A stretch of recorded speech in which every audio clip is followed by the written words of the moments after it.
Babu al-ghusli minal janabah. Bab al-ghusl, mandi janabah. Di dalam pembahasan babul ghusli minal janabah ini kita memfokuskan pada 10 pembahasan. Pembahasan yang pertama, definisi al-ghusl. Baik al-ghuslu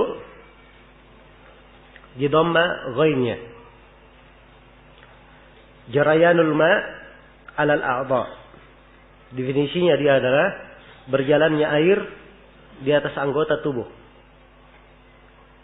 Itu al-ghuslu namanya. Kalau bahasa kita mandi. Iya. Apa perbedaannya al-ghuslu di dhamma dan al-ghuslu di fathah? Kalau al-ghuslu di kebanyakan ahli bahasa disebut sebagai cucian bermakna gosokan. Jadi kalau mencuci tangan itu ghuslu namanya, pakai di fathah ghainnya. Tapi kalau dia mandi dikatakan ghuslu. Walaupun sebagian ulama menyamakan antara al-ghuslu dan al-ghuslu, tidak membedakan. Tidak ada yang menukil bahwa itu dari Sibawai. Ya. Tapi umumnya kebanyakannya membedakan antara al-ghuslu dan al-ghuslu. Kalau al-ghuslu mandi. Minal janabah, dari janabah. Ini pembahasan yang kedua, definisi janabah. Iya. Janabah secara bahasa bermakna al-bu'd, bermakna yang jauh. Ya, seperti dalam firman Allah, wal jaril junub, dan tetangga yang jauh.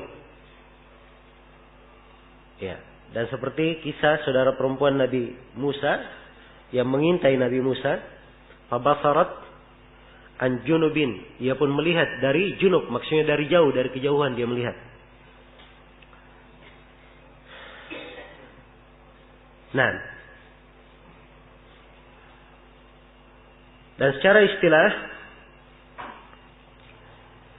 junub ini, janabah ini, ya, adalah atau orang yang dikatakan junub adalah alladhi yajibu alaihi al-ghusli, alladhi yajibu alaihi al-ghuslu, orang yang wajib untuk mandi. Iya.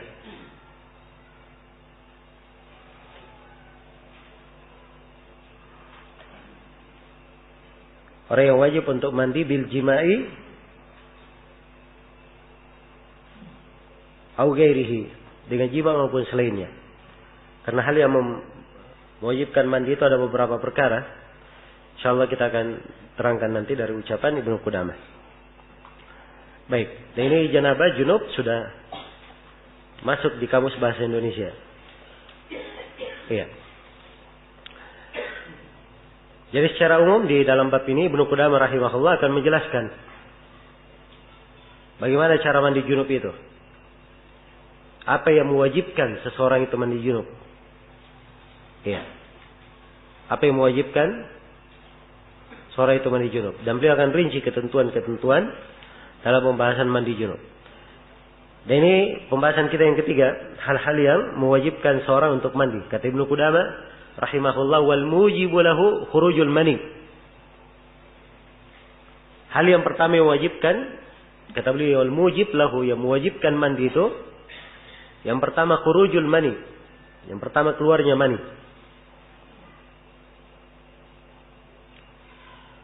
Iya. Adalah keluarnya mani. Jadi ini hal yang pertama yang membatalkan. Iya. Dan tidak ada silang pendapat di kalangan ulama bahwa seorang yang keluar mani itu membatalkan atau mewajibkan mandi. Sebagaimana firman Allah Subhanahu wa taala, "Wa in kuntu junuban fatahharu." Apabila kalian junub, maka bersucilah. Dan juga Rasulullah sallallahu alaihi wasallam bersabda, "Al-ma'u minal ma'." Keluarnya air mani itu mewajibkan air untuk mandi. Iya. Dan ini disepakati oleh para ulama, tidak ada silang pendapat. Kemudian Ibnu Qudamah memberi definisi apa itu mani. Kata beliau, huwa khuruju wa huwa al-ma'ud dafiq. Iya. Mani itu adalah air yang dafiq. Air yang terpancar keluar. Kata dafiq itu dia keluarnya karena terdorong. Iya. Menunjukkan bahwa keluarnya itu dengan dirasa. Adapun kalau misalnya dia sakit, sebagian orang sakit ada yang keluar air maninya dia tidak sadar. Ini tidak mewajibkan mandi. Tidak mewajibkan mandi. Ya, kalau dia keluar tanpa dia sadari, tidak mewajibkan mandi. Yang mewajibkan mandi itu kalau apa? Kalau dia rasakan keluarnya. Iya. Karena itu di dalam Musnad Imam Ahmad, Abu Daud, An-Nasai, ya, sanadnya disahihkan oleh Syekh Al-Albani dan selainnya, Rasulullah bersabda, "Idza fadhahtal ma' faghtasil." Apabila engkau memancarkan air, mandilah. Disebut dengan al-fadh. Iya. Karena inilah yang menjadi ukuran. Dan ini bahasa Ibnu Qudamah, al-ma' ad-dafiq. Ya, air yang dafiq. Yang keluar dengan keras, keluar dengan dirasa. Baik. Jadi ini ukuran air mani yang mewajibkan mandi. Ya, kalau mani itu sendiri dimaklumi, ya. Bagaimana ketentuan dan sifat-sifatnya. Secara umum tanda mani itu, ya, dia keluar disertai dengan apa namanya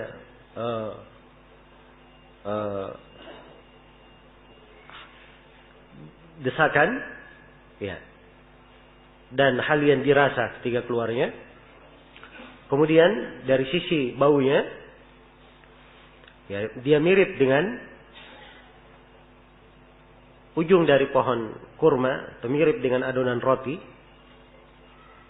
Iya. Dan perempuan airnya agak kuning tipis. Kemudian di antara tanda air mani, setelah keluarnya badan diikuti dengan rasa lemah. Nah. Iya. Ini air mani. Kalau air madi yang sudah berlalu, air madi, nah, kemudian dari sisi ketebalan, air mani warnanya agak keruh, tebal. Kalau air madi dia tipis. Iya. Dia tipis, putih agak lekat, tidak berbau. Keluarnya kadang terasa, kadang tidak terasa. Itu air apa? Air madi.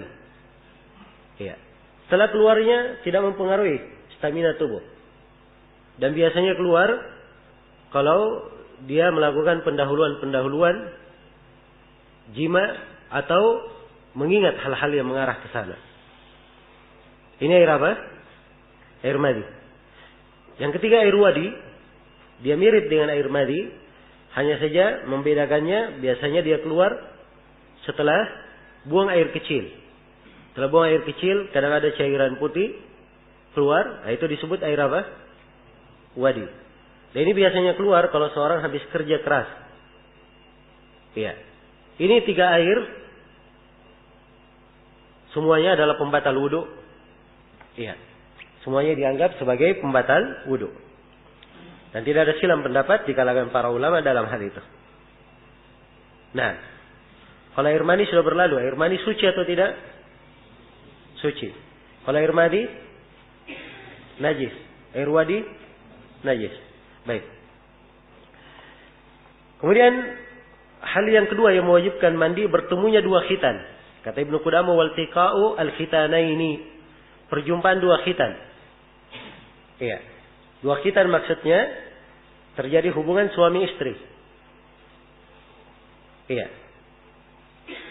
Dan ini sekadar terjadi hubungan suami istri, telah terjadi dukhul, maka itu sudah dihitung wajib mandi, walaupun tidak keluar darinya. Dia tidak memancarkan mani setelah itu.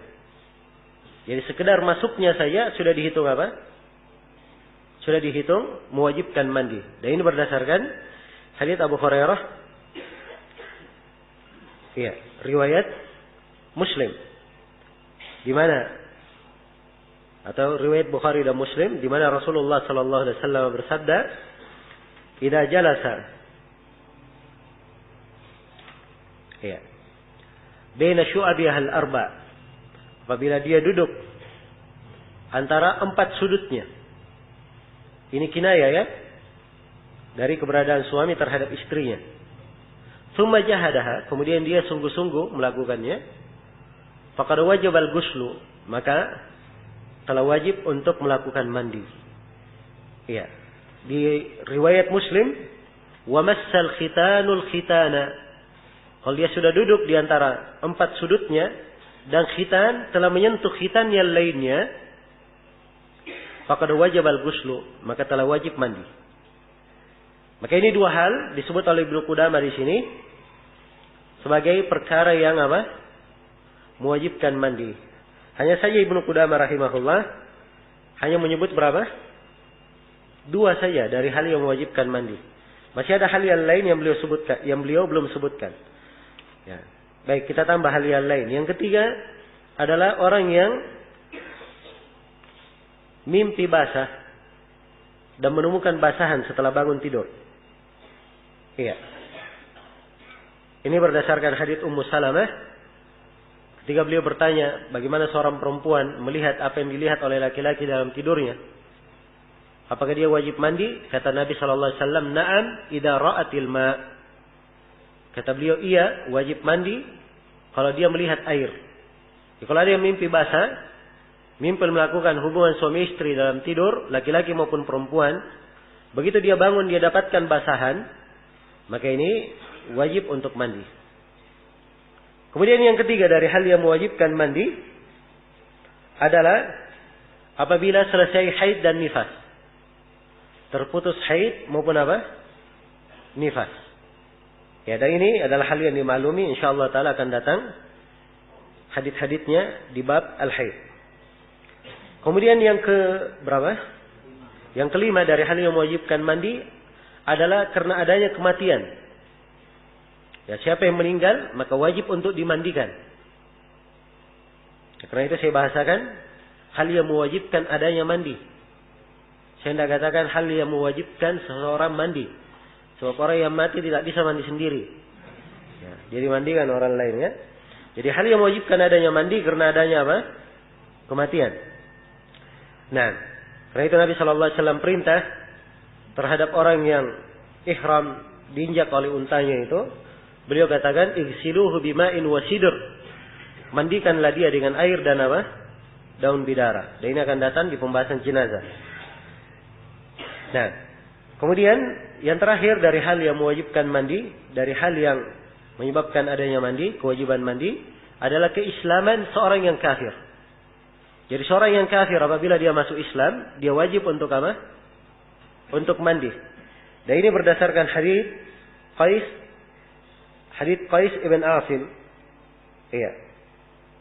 Dan haditsnya disahihkan oleh Syekh Mukbil rahimahullahu taala di As-Sahih al-Musnad. Kata beliau, kata Qais bin Asim, annahu lamma aslama amarahu an-nabiy sallallahu alaihi wasallam ay yaktasila bima'i wa sidr. Tatkala beliau masuk Islam, Nabi memerintahnya. Perhatikan kalimat perintah menunjukkan wajibnya. Nabi memerintahnya untuk mandi menggunakan air dan menggunakan bidara. Baik, jadi ini 6 hal yang merupakan perkara-perkara yang mewajibkan adanya mandi. Selesai sudah ya? Pembahasan kita yang keberapa? Yang ketiga. Pembahasan yang keempat. Ya, pembahasan yang keempat ini masuk di dalam pembahasan apa? Tata cara dan kaifiat mandi janabah.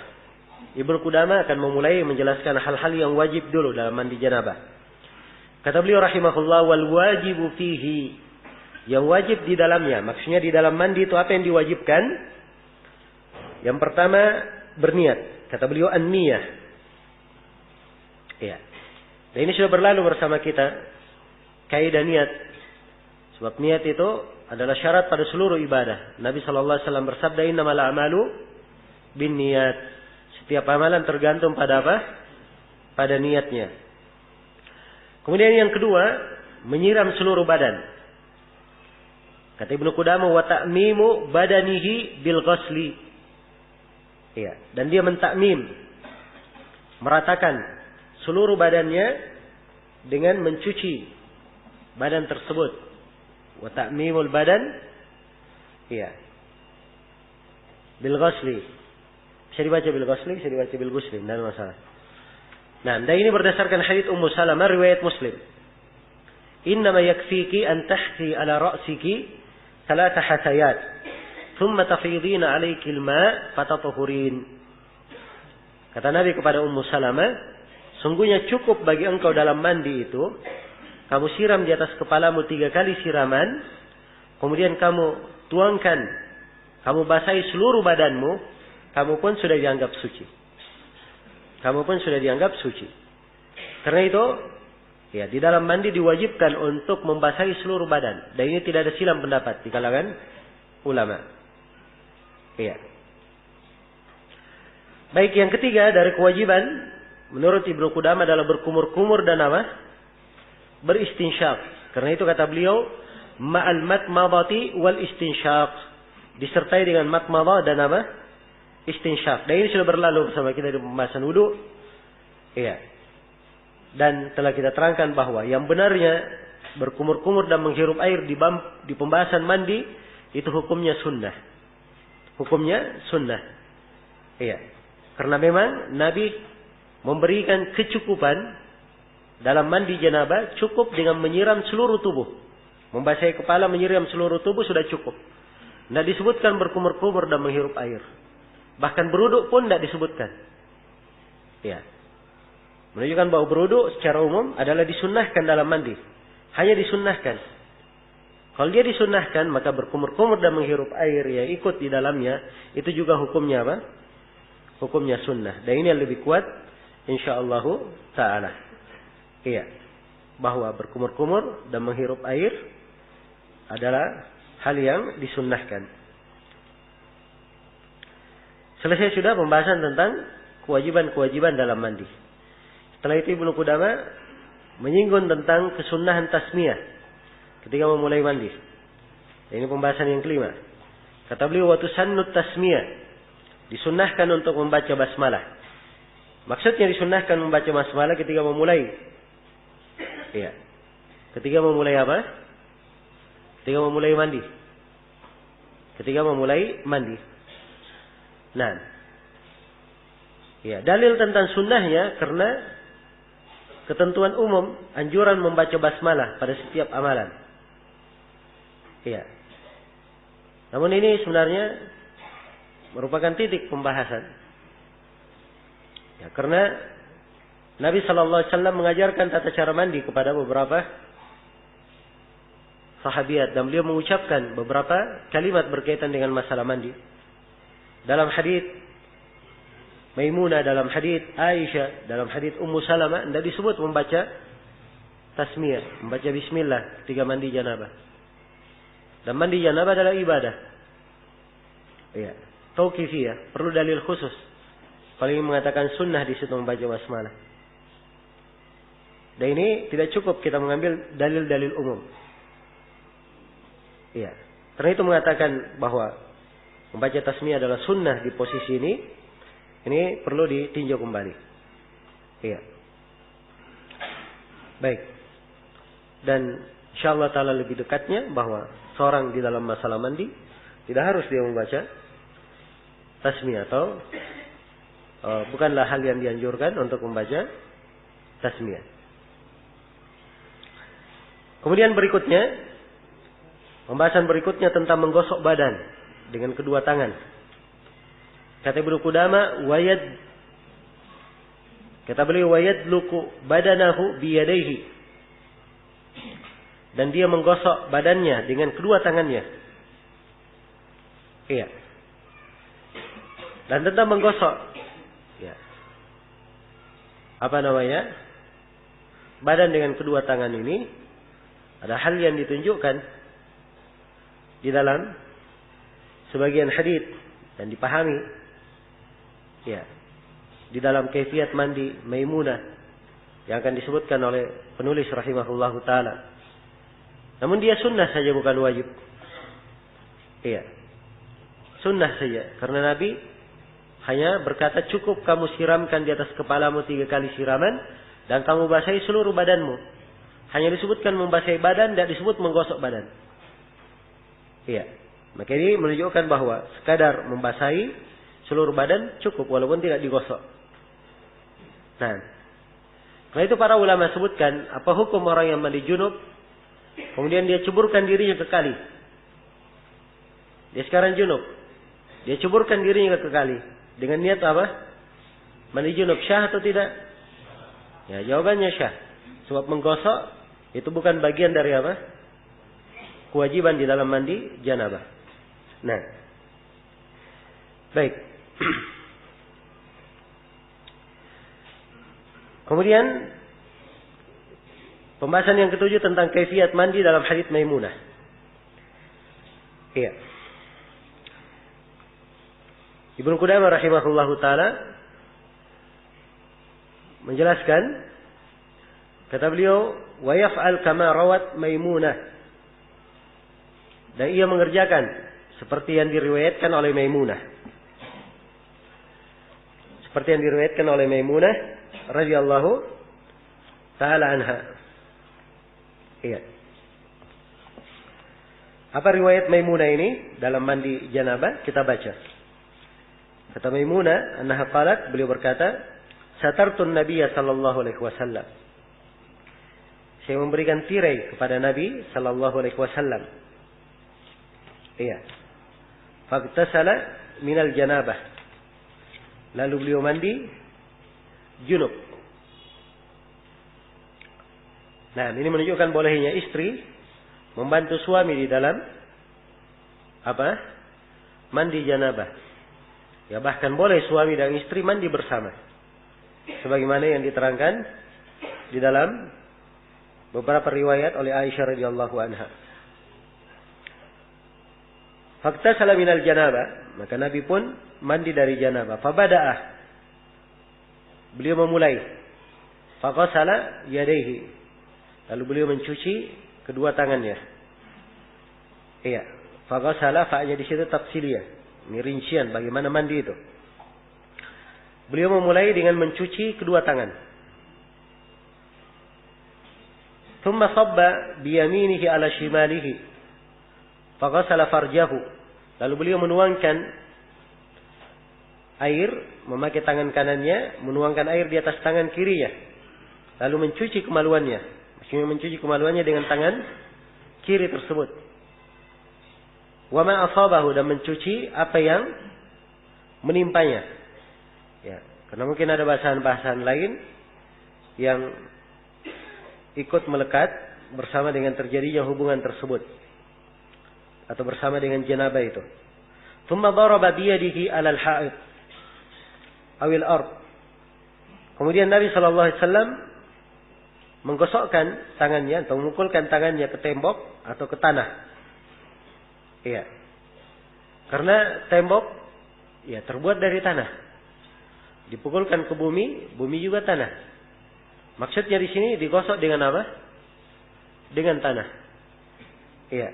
Dan ini menunjukkan bahwa disyariatkan seseorang itu ketika dia mandi janabah, begitu dia habis mencuci bagian yang terkena janabah, tangan kiri yang mencucinya itu digosokkan ke tanah. Ya, kalau ada tanah ya, kalau sekarang ini semuanya serba tehel misalnya, tidak diketemukan tanah atau pakai semen sudah menjadi tembok, tidak ada tanahnya tembok itu ya. Nah, maka boleh diganti dengan apa? Dengan sabun atau yang semisal dengan itu. Sebab yang dimaksudkan adalah dia membersihkan tangannya, yang dimaksudkan. Iya. Rahmatullah. Baik, kemudian dikatakan dalam hadits Maimunah, "Tsumma tawadda'a wudu'ahu lis-shalah." Kemudian beliau berwudu sebagaimana wudu beliau untuk melakukan salat. Iya. Nah, ini penjelasan di dalam hadits Maimunah. Kemudian beliau berwudu sebagaimana wudunya untuk salat. Katanya Ibnu Qudamah menggabungkannya antara hadits Maimunah dan hadits siapa? Hadits Aisyah radhiyallahu anha. Sebab ini berwudu untuk salat, ini di hadits Aisyah. Nah, baik. Kita baca dulu matan dari Ibnu Qudamah, nanti saya akan ringkas ya, saya akan simpulkan.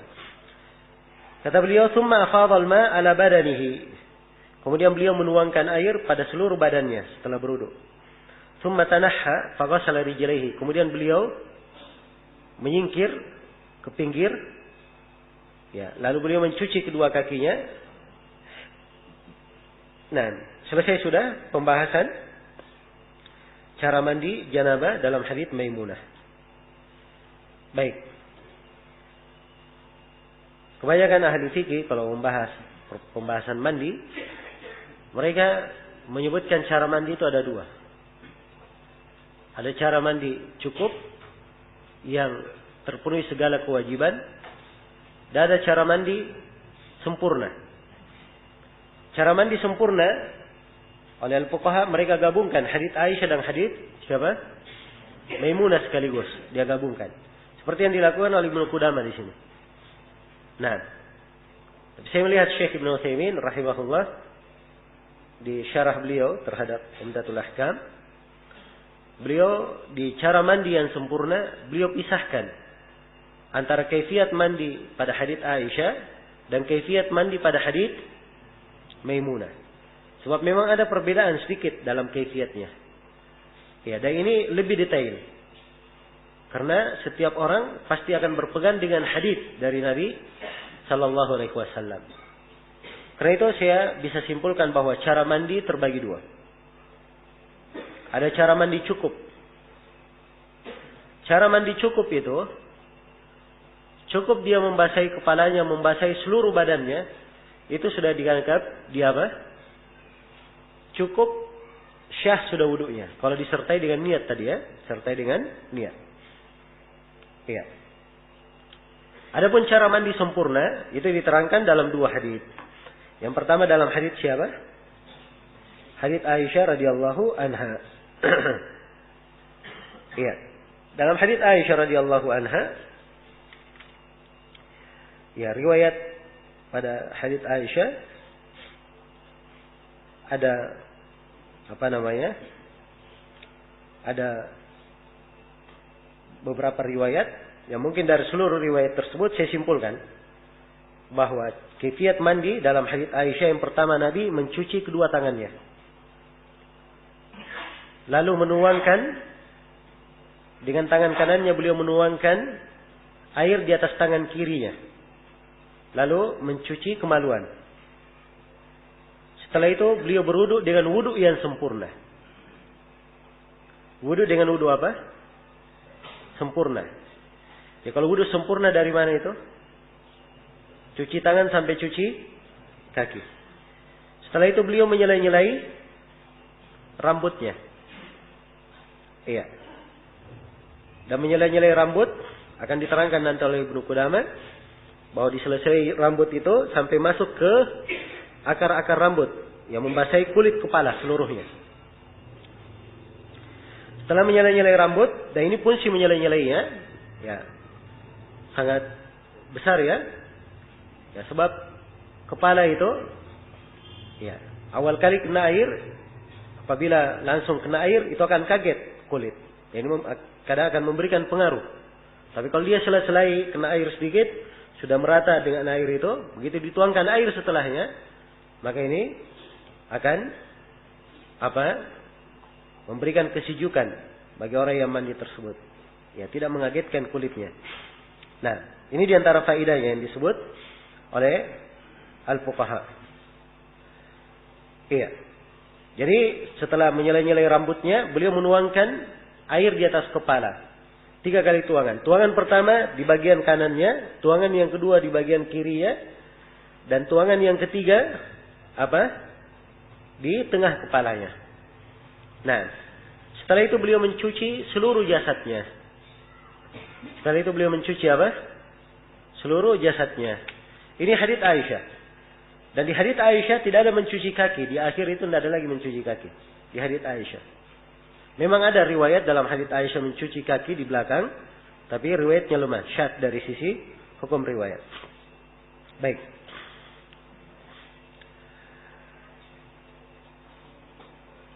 Iya. Kalau hadits Maimunah kesimpulannya. Hadits Maimunah. Nabi SAW mencuci tangannya. 2 kali atau 3 kali. Lalu mencuci kemaluan. Lalu beliau gosokkan ke tanah itu tadi. Kemudian beliau mencuci kedua tangannya. Berkumur-kumur menghirup air. Mencuci wajah. Mencuci kedua tangan. Lalu menuangkan air di atas kepala 3 kali. Kemudian mencuci seluruh badannya. Setelah itu menyingkir sedikit untuk selesai. Lalu beliau mencuci kedua kaki. Ya. Ini kaifiat dalam hadits siapa? Hadits Maimunah. Ini terlihat ya ada sedikit perbedaan antara hadits Maimunah dan hadits siapa? Hadits Aisyah radhiyallahu anha. Baik. Selesai sudah ya pembahasan tentang kaifiat mandi. Kemudian pembahasan yang ke-8, apakah wajib melepaskan ikatan rambut saat mandi? Ya kata Ibnu Qudamah rahimahullah, wala yajibu naqdu asy-sya'r fi ghuslil janabah, fi ghuslil janabah idza rawwa usulahu. Kata beliau, dan tidak wajib untuk melepaskan ikatan rambut pada mandi janabah. Kalau akar-akar rambut itu sudah kena air semuanya. Ya, perempuan misalnya dia punya rambut agak lebat, tapi air sudah masuk ke seluruh akar rambutnya. Ya, maka ini tidak harus dia lepaskan ikatannya. Dan begitu dia siram, tanpa dilepas ikatan pun, apa? Air sudah masuk ke dalamnya, maka ini tidak perlu dia lepas. Jelas ya? Tapi kalau misalnya rambutnya menghalangi air masuk, karena lebatnya misalnya, sehingga air terhalang masuk, maka ini wajib dia lepaskan ikatannya, kemudian dia basahi seluruh dari kepalanya tersebut. Nah, dan ini berdasarkan hadits Ummu Salamah yang diriwayatkan oleh Imam Muslim. Beliau berkata, ya Rasulullah, ini imra'atun asyaddu dhafri ra'si. Sungguhnya saya adalah seorang perempuan yang sangat lebat. Ya. Apa ikatan rambut di kepalaku? Apa anquduhu lil janabah? Apakah saya lepas kalau mandi janabah? Qala la. Maka Nabi berkata tidak. Ini tidak, karena rambut tersebut walaupun diikat, air tetap masuk, maka tidak perlu dilepas. Tapi kalau air terhalang untuk masuk, sekali lagi ini wajib untuk apa? Untuk dilepas. Ya, karena telah berlalu bersama kita syarat seluruh badan harus kena apa? Harus kena air. Seluruh kepala dan badan harus terkena air. Baik. Selesai sudah pembahasan yang ke-8. Pembahasan yang ke-9. Boleh berniat mandi janabah terhadap hadat akbar dan hadat asgar sekaligus. Ya, seorang mandi janabah dia niatkan mandi junub sekaligus dia niatkan berwudu. Boleh atau tidak? Iya. Ibnu Qudamah berkata, wa idza nawa bi ghuslihi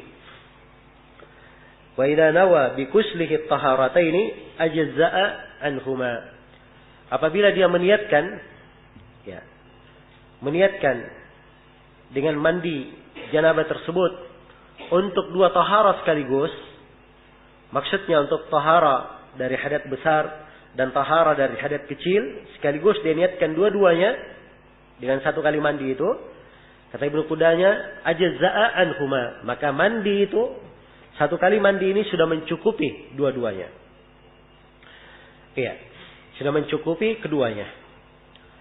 Nah, tapi Ibnu Qudamah syaratkan niat idza nawa. Ya, kalau tidak diniatkan, dia dapat atau tidak? Jawabannya tidak, sebab dia hanya meniatkan apa? Dia hanya meniatkan mandi. Ya, tidak meniatkan berwudu. Ya, karena itu disyaratkan niat. Innamal a'malu binniyat. Nah, dan di antara dalil yang menunjukkan bahwa syah seorang yang mandi janabah dia niatkan juga dengannya wudu adalah hadits Aisyah yang diriwayatkan oleh Imam Ahmad dan selainnya. Aisyah berkata, "Kana Nabi sallallahu alaihi wasallam la yatawaddau ba'da al-ghusl." Adalah Nabi sallallahu alaihi wasallam beliau tidak berwudu lagi setelah mandi. Jadi setelah beliau mandi, beliau tidak berwudu lagi. Namun hadits Aisyah ini ya, harus dipahami bahwa tidak berwudu lagi kalau diniatkan. Itu penting, diniatkan. Dan syarat niat ini yang ditegaskan oleh Ibnu Qudamah di sini, dan ini yang diterjih di dalam fatwa Lajnah Daimah, ya, dan selainnya. Baik. Dan ini yang dikuatkan juga ya oleh Syekhul Islam Ibnu Taimiyah, ya Syekh bin Baz dan Syekh Ibnu Utsaimin.